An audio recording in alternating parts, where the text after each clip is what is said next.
국회에서 어제 윤석열 전 대통령 내란 사건 재판받고 있는 지기현 부장판사가 과거 고급 룸사롱에서 접대를 받았다는 의혹이 제기됐죠. 더불어민주당 김용민 의원이 지기현 판사는 1인당 100만에서 200만 원 정도의 비용이 나오는 룸사롱에서 여러 차례 술을 마셨고 단 한 번도 그 판사가 돈을 낸 적이 없다는 제보를 받았다고 폭로했습니다. 시점은 지난해 8월인데 노정면 선대위 대변인이 민주당이 확보한 제보 사진에 지판사의 얼굴이 선명하다고 얘기를 했거든요. 이 사안 어떻게 보십니까? 사실은 지금 오늘 중앙지법이 입장을 냈잖아요. 네. 구체적인 게 확인이 되지 않았고 추상적 의혹 제시다라고 했는데 저는 부적절한 것 같아요. 뭐냐면은 당연히 약간 정황상 상당히 있게 물론 인물이 최종 확정까지는 안 됐죠. 사진이 뭐 비슷한 사람일 수도 있고 하지만 여러 정황상 국회에서 또 민주당에서 거듭 의혹 제기를 했는데 그러면은 재판사의 입장만 들을 것이 아니라 좀 더 확인을 해야죠. 재판사가 어떤 답변을 냈겠죠. 당연히 중앙지법이든 법원행정처든 물어봤을 것이고 이게 어떻게 된 일이냐. 재판사가 거기에 대한 입장을 냈을 것이고 그러면 오케이 알았어 그런 뜻이구나라고 할 게 아니라 보다 확인을 해야 되죠. 재판사의 주장에 신뢰성이 과연 있는지도 검증해야 되고 근데 오늘 중앙지법 입장 낸 걸 보면 그런 확인 과정은 없이 지기현 부장판사의 입장만 그냥 대신 전달한 게 아닌가라는 생각이 듭니다. 그러면 국민적 의혹이 큰데 국민적인 또 여기 고급 유흥주점에서 상당히 비싼 접대를 받은 정황이 큰데 이거를 그냥 뭉개고 가는 것 아닌가라는 생각이 들어요. 재판사가 어제 지인들 측근들에게는 주변들에게 이렇게 얘기를 했다고 그러더라고요. 일단 쭉 분위기를 들어보면 당혹스럽다. 구체적으로 내가 뭘 했다는 게 없지 않느냐. 그리고 또 하나는 앞서 이제 말한 대로 추상적 의혹 제시다. 구체적인 의혹이 없다. 그리고 또 하나는 저거죠. 아무래도 판사 생활을 오래 못할 것 같다라는 얘기도 했다고 하더라고요. 그런데 일단 부인했는데 그럼 사실은 부인은 늘 구체적이어야 되거든요. 그렇죠. 내가 그 술집을 나는 모른다거나 또는 내가 간 적은 있지만 내가 직무 관련자로부터 접대를 받은 게 아니다. 이럴 때 흔히 제일 많이 쓰는 게 뭐냐면 그런 적이 기억은 잘 안 나지만 그런 적이 있는 것 같긴 한데 예를 들어 고교 동창이 불러서 갔더니 고급 술집이었고 그런데 부적절한 직무 관련자가 있을 수 있어서 내가 그냥 잠깐 자리만 앉혀다 나왔다. 흔히 이렇게 많이 써요. 지난번 검사들도 그렇게 얘기를 했었고 그런데 그런 답변조차 하지 못했다라는 거는 저는 사실일 가능성이 아주 높다. 사실일 가능성이 아주 높은데 중앙지법이 구체적인 상황에 대한 제보가 아직 제시가 안 됐다고 해서 뭉개고 가려 한다는 생각이 듭니다.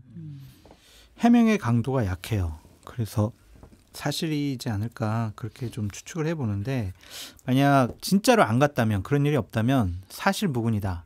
김용민 의원은 면책특권 뒤에 숨지 말고 공식적으로 문제 제기를 해라. 법적 책임을 묻겠다. 나는 판사직을 걸겠다. 당신도 국회의원직 걸어라. 이렇게 좀 강하게 나와야 되는데 그게 아니거든요.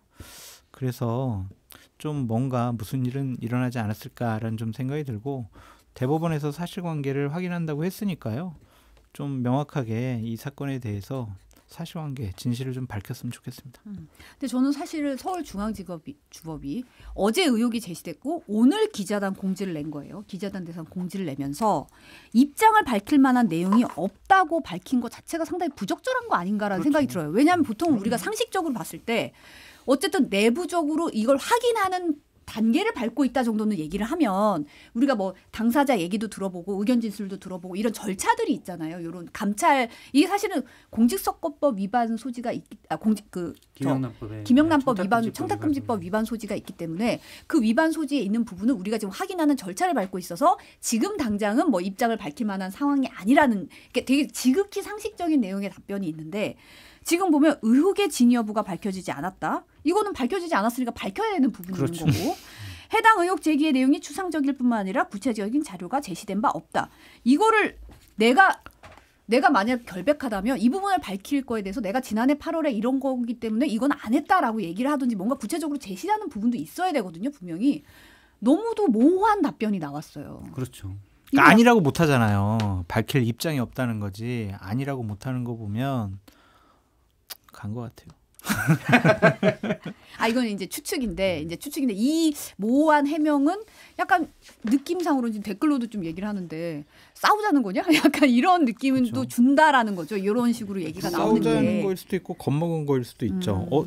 김용민 의원이나 민주당에서 어느 정도까지 자료를 확보하고 제보를 받았는지 겁나니까 아니라고는 또 못하고 또 맞다라고 하면은 정말 여러 가지로 정말 대단한 폭풍이 불어올 거 아니에요. 그걸 뒷감당을 못하겠다라는 생각 때문인 것 같은데 이런 거 시간 끌어봤자 만약 사실이라면 밝혀져요. 그렇기 때문에 또 판사잖아요. 명확하게 입장을 좀 밝혔으면 좋겠습니다. 저는 말씀하신 대로 중앙지법의 저런 입장 발표는 상당히 부적절하다. 앞서 이제 뭉개려고 하는 것 아니냐라고 했는데 왜냐하면 지금 부장판사가 방어하려고 하는 건 이해할 수 있어요. 의혹의 당사자이기 때문에 설령 사실이더라도 본인은 최대한 숨기려고 하겠죠. 그러면 어떻게든 다른 거짓말이 아닌 이상 다른 식으로 얘기하면서 의혹을 빠져나가려고 노력하는 거는 그분의 인지상정이겠죠. 네.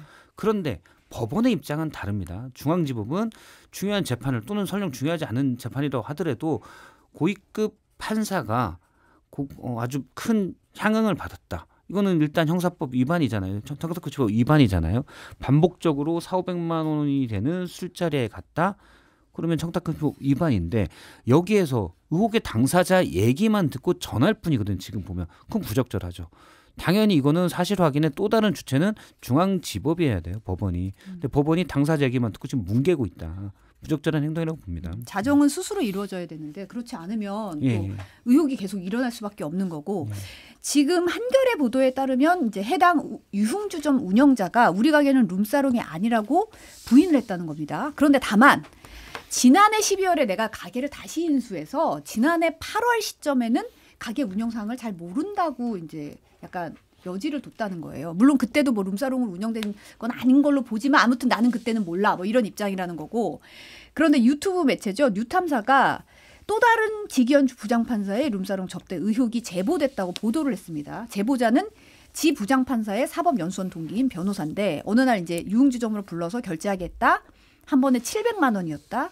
이런 룸사롱 차를 보냈다. 뭐 이런 내용이 있더라고요. 유탐사는 저번에 한번 청담동 술자리 사건 헛발질 크게 해가지고 좀 이분들이 얘기하는 게 어느 정도 신빙성이 있을까 좀 그런 의심이 먼저 드는데 여러 매체에서 지금 다각도로 취재가 들어간 것 같아요. 그래서 이것이 한 건이 아니고 2건 이상일 가능성이 있어 보인다. 그래서 누구와 함께 술 먹었는지도 좀 구체적으로 이름들이 언급되더라고요. 그분들까지도 상당히 좀 곤란해질 수 있겠다. 사실이라면 그런 생각이 드네요. 뭐 말씀하신 대로 그 얘기를 저도 좀 들었고 네. 지판사가 개인적으로 법조계 내에서 밤의 공보관으로 통한다라는 얘기를 좀 듣긴 했습니다. 이게 밤의 공보관이 다른 게 아니고 들으신 거죠? 네, 들었어요. 왜냐하면 뭐 다른 게 아니고 밤의 공보관이 뭐 유흥점을 저렇게 간다 그거 아니고 그냥 술자리도 많이 찾아가서 이것저것 자기 의견도 많이 얘기하는 스타일이다. 저런 자리들을 좋아하기도 하고. 그런데 물론 그거에 이제 개인적으로 뭐 비난받을 일은 아니죠. 그런데 그게 고급 유흥주점이고 이게 접대로 됐다? 그러면 일단 형사법적으로 김영란법에 저촉될 수가 있고 그리고 뭐 다른 만약 그 김영란법에 사실은 그 지난번에 검사 옵티머스 뭐 이게 접대받은 검사들 볼 때 보면 그 뭐 금액을 나눠서 또 형사법을 어떻게 빠져나갈지 네, 회당 100만 원이기 때문에 모르겠지만 어쨌든 그래도 도덕적 비난은 충분히 받을 수 있죠. 근데 법원은 진실을 확인하는 주체여야 돼요. 그냥 지기현 부장판사의 입장을 전달하는 주체는 아닙니다. 네, 그리고 이제 대법원이 대통령 단선 전에 기소된 사건의 재판 지속 여부에 대해서 담당 재판부에서 판단할 사항이라는 입장을 밝혔습니다. 국민의힘 주진우 의원실에서 대통령 당선 이후에 기존 재판 진행이 가능하냐고 물었는데 대통령 선거에 당선된 형사 피고인에게 헌법 84조를 적용할지 여부는 해당 사건을 심리 중인 담당 재판부에서 판단할 사항으로 사료된다고 답을 했다는 건데요. 이 부분은 어떻게 보세요? 옳지 않은 것 같아요. 물론 판사의 독립은 있지만 어마어마한 사건이잖아요. 현직 대통령의 재판을 진행할 거냐 말 거냐 이 상황을 개별 판사가 어떻게 이걸 결정을 합니까? 대법원에서는 그러한 일에 대해서 어느 정도 가이드라인을 줘야 될 의무가 있다라고 좀 보여지거든요. 그래서 책임 회피하지 말고 결정을 내려주는 것이 옳지 않나라는 생각이 듭니다. 결국은 일단 이제 민주당에서 형수법 개정안을 냈잖아요. 그래서 공직선거법 개정안 네. 허위사실 공표에서 행위를 빼는 거기 때문에 이게 통과되는 다음이면 결국 이건 면소 판정을 받게 될 텐데 나머지 재판들 이런 부분들에서 어떻게 할 거냐 이거는 뭐 대법원에서 담당 재판부가 결정할 일이라고 하지만 담당 재판부가 어떤 결정을 내리든 재판을 중단하겠다고 하면 국민의힘이 걸 것이고 재판을 진행하겠다고 하면 민주당이 걸 것이기 때문에 이 부분은 결국 헌법재판소가 판단하게 될 것 같아요. 네. 헌법재판소가 예. 판단하게 될 것이다. 그리고 아까 지금 방금도 박 실장님 얘기하셨는데 이제 공직선거법상 허위사실 공표죄 구성 요건 가운데 행위를 삭제하는 개정안을 어제 통과시켰죠. 법사위에서. 이제 이렇게 해서 선거법 개정안이 시행되면 면소 판결을 받게 되는 거잖아요. 아무리 생각해도 이건 옳지 않은 것 같아요. 그러니까 특정인에게 특히 이제 대통령 당선이 될 가능성이 높은 분에게 이렇게 면소 판결을 내릴 수 있는 법적인 근거를 마련해 주는 것이 과연 맞는 것인가? 그것이 이제 우리나라 형사소송법상에 상당히 중요한 변경 사유를 불러일으킬 텐데 그거를 사회적인 합의나 어떠한 제대로 된 토론 없이 이렇게 하는 것이 맞는 것인가? 그런 좀 생각이 들고요. 어쨌든 이걸 시작으로 인해서 이재명 대통령 가능성이 높은 분을 타깃으로 하는 여러 가지 법안들이 개정이 될 것 같아요. 그건 옳지 않은 것 같습니다. 법은 모든 국민에게 적용되는 것이기 때문에 특정인을 위한 법 개정은 아무리 생각해도 옳지 않은 것 같습니다. 저는 저 법의 방향은 맞다라고 생각을 해요. 이번에 공직선거법에 따른 허위사실 공표에서 유죄가 나왔지만 무죄 주장을 한 두 명의 대법관 얘기로도 그렇고 2심 재판부의 판결문에도 나와 있거든요. 그러니까 정치의 과정에서 정치적 표현의 자유를 어느 정도 인정해 줘야 된다라는 부분인데 그렇지 않으면 이번에 보는 것처럼 당선자는 수많은 무수한 거짓말에서도 법에 아무런 제재를 받지 않고 낙선자는 지금처럼 온갖 말과 여러 인터뷰 이런 것 속에서는 낙선자는 꼬투리 잡으면 언제든지 그냥 범법자가 되는 거예요. 하나라도 꼬투리 잡으면.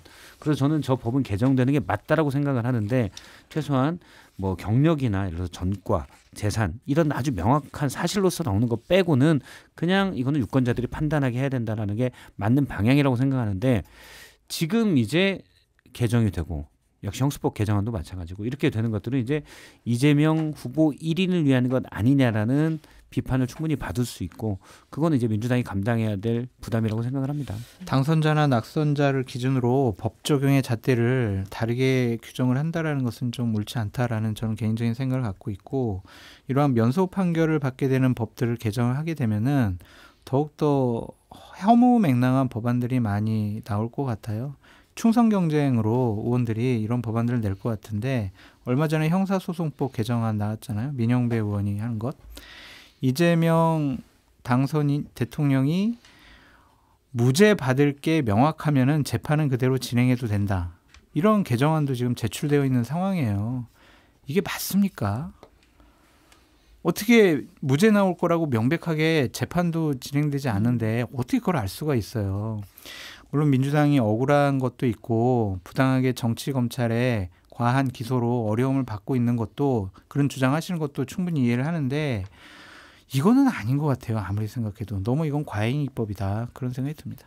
그런데 이제 해당 조항은 거기에 있죠. 형수법 개정안에서 이제 헌법 84조에 대한 보완, 재직 중에는 진행 중인 재판도 정지한다라는 걸 헌법 84조가 그리고 논란이 있으니 그걸 보완하는 건데 저는 그런 취지는 충분히 해요. 그리고 저는 헌법 84조도 원래 헌법 84조 취지에 따르면 이거 95년 헌재 판례에 나와 있는 건데 따르면은 대통령 활동을 보장하기 위한 것이므로 진행 중인 재판도 정지되는 게 맞다라고 생각하는데 어쨌든 논란이 있으니까 그걸 보완하는 건 맞다고 생각하는데 지금 장성철 소장님 말씀하신 대로 무죄라면 그냥 간다? 이거는 억지라고 봅니다. 저는 몇 분이 뭐 말씀드린 충성을 보여주려고 해서 그런지 모르겠지만 그런 부분 때문에 오히려 이게 말이 되라는 비판을 받는 거죠.